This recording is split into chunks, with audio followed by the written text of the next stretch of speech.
আপনিও কি মেসেঞ্জার শুধু মেসেজ করার জন্য ব্যবহার করে থাকেন? তাহলে তো আপনি মেসেঞ্জারের কিছুই জানেন না। তো আজকের এই ভিডিওতে মেসেঞ্জারের এমনই 5টি ট্রিক্স আপনাদের মাঝে শেয়ার করব, যেগুলো আপনাকে অবশ্যই জানতে হবে, এবং এগুলো জানার পরে আপনার বন্ধুদের মাঝে যদি আপনি এগুলো শেয়ার করেন, তাহলে যে কেউ আপনাকে বলতে বাধ্য হবে যে তুই এই কাজটা কিভাবে শিখলি, আমাদেরকে শিখিয়ে দে। তাহলে আর দেরি না করে চলুন মোবাইল স্ক্রিনে গিয়ে শিখিয়ে দিই মেসেঞ্জারের এই 5টা ট্রিক্স। তার আগে ছোট্ট একটা অনুরোধ থাকবে, চ্যানেল থেকে দেখলে অবশ্যই সাবস্ক্রাইব করে দিবেন এবং ফেসবুক পেজ থেকে দেখলে অবশ্যই ফলো করে সাথে থাকবেন। তো এবারে সর্বপ্রথম ১ নাম্বার ট্রিক্স আপনাদের মাঝে শেয়ার করি। এজন্য প্রথমে আপনি মেসেঞ্জারে যেকোনো একটা চ্যাট লিস্ট ওপেন করবেন, যার সাথে কথা বলতেছেন। তাকে আপনি কি করবেন, এখান থেকে এই যে @দিবেন, অথবা এখান থেকে এই যে স্ল্যাশ এটাকে দিয়ে দিবেন, ঠিক আছে? তো এখান থেকে অথবা স্ল্যাশ যেকোনো একটা দিলে হবে। এরপর নিচে দেখুন ইমেজিং লেখা আছে, এই অপশনটার উপরে ক্লিক করে দিবেন। এরপরে আপনি এখানে কিছু একটা লিখে দিবেন। ধরুন এখানে আমি লিখে দিলাম যে আমি এখন খাবার খাইতেছি। এটা লিখে দেওয়ার পরে আমি এখন এখানে সেন্ড করে দিব। এরপরে আপনি একটু চমকটা দেখেন। এই যে দেখুন আমি এখন খাবার খাইতেছি, এই লেখাটার সাথে, সাথে এখানে কিন্তু দেখতে পাচ্ছেন আমি যে খাবার খাইতেছি তার একটা ছবি কিন্তু এখানে চলে গেছে। যেটা দেখতে কিন্তু খুবই অসাধারণ, এবং আপনি যার কাছে এটা পাঠাবেন সে কিন্তু দেখলেই অবাক হবে যে এটা আপনি কিভাবে পাঠাইছেন, সে কিন্তু আপনার কাছে জানতে চাইবে। তো এখন কথা হচ্ছে আপনি যেকোনো কিছু লিখবেন, ধরুন এখান থেকে স্ল্যাশ অথবা এখান থেকে আপনি দিলে এখান থেকে ইমেজিং এই অপশনটা চলে আসবে। এরপর আপনি ধরুন আপনি ঘুমাইতেছেন এরকম লিখলেন, বা আমি ঘুরতে আসছি এরকম লিখলেন, তাহলে দেখতে পারবেন যে আপনি ঘুরতে গেছেন এরকম একটা ছবি, মানে আপনার নিজের না, যেকোনো একটা ছবি, যে ঘুরতে যাওয়ার মতো একটা ছবি এখানে কিন্তু লেখার সাথে, সাথে চলে যাবে, ঠিক আছে? আর এরকমভাবে যদি আপনি মেসেজ পাঠাতে পারেন তাহলে যে কেউ দেখলে কিন্তু অবাক হবে। তো চলুন এরপরে আপনাদেরকে ২ নাম্বার ট্রিক্স আপনাদের মাঝে শেয়ার করি।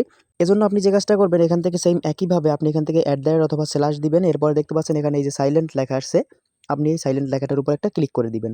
এবারে আপনি এখানে যেকোনো একটা মেসেজ যদি এখান থেকে পাঠান, তাহলে যার কাছে পাঠাবেন তার ওইখানে মেসেজ যাবে ঠিকই, কিন্তু কোনো প্রকার নোটিফিকেশন বা কোনো প্রকার শব্দ হবে না। যার ফলে কিন্তু আপনি চাইলে মানে সাইলেন্ট করে মেসেজ পাঠাতে পারবেন। মানে যার কাছে পাঠাবেন সে কোনো প্রকার বিরক্ত হবে না। পরবর্তীতে ফ্রি টাইমে কিন্তু আপনাকে মেসেজ দিতে পারবে, ঠিক আছে? তো এই হচ্ছে ২ নাম্বার ট্রিক্স। এরপরে আপনাদেরকে চলুন ৩ নাম্বার ট্রিক্সটা দেখাই। এজন্য আপনি যে কাজটা করবেন, যেকোনো একটা চ্যাট লিস্ট আপনি ওপেন করবেন মেসেঞ্জার থেকে। এরপরে হচ্ছে যার সাথে আপনি কথা বলতেছেন তার নামের উপরে ক্লিক করে দিবেন। এই যে নামের উপরে ক্লিক করবেন, এবার একটু নিচে আসলে দেখতে পারবেন এই যে রিড রিসিপ্ট লেখা আছে, এই অপশনটার উপরে একটা ক্লিক করে দিবেন। এরপরে এই অপশনটা বন্ধ করে দিবেন।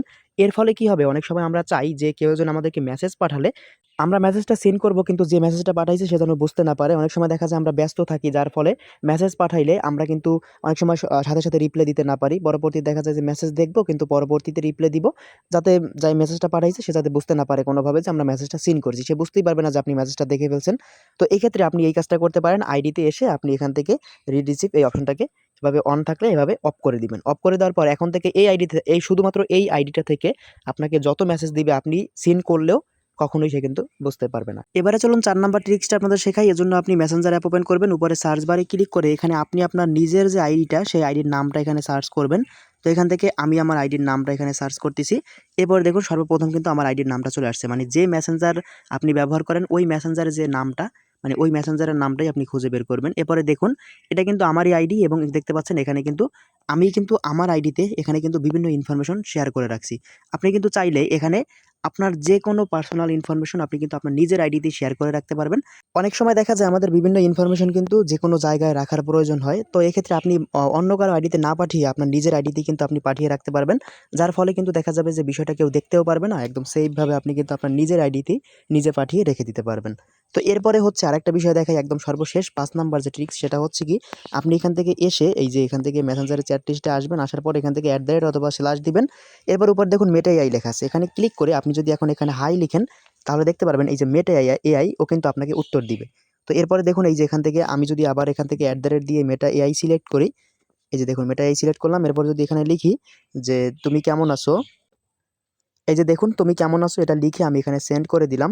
এরপরে দেখুন ও লিখছে কি আলহামদুলিল্লাহ ভালো আছি তুমি। তো দেখতে পাচ্ছেন এখানে কিন্তু ও আমার সাথে কথা বলতেছে। তো আপনি কিন্তু চাইলে এভাবে মেটা এআই সাথেও কথা বলতে পারবেন, বা আপনার ফেসবুক আইডিতে কোনো সমস্যা হলে সেটার স্ক্রিনশট দিয়ে, অথবা দেখা গেছে যে যে কোনো প্রয়োজনে আপনি কিন্তু চাইলে এই যে মেটা এআই সাথে কিন্তু আপনি কথা বলে আপনার বিভিন্ন সমস্যাও সমাধান করতে পারবেন, অথবা চাইলে আপনি এমনিতেও কথা বলতে পারবেন।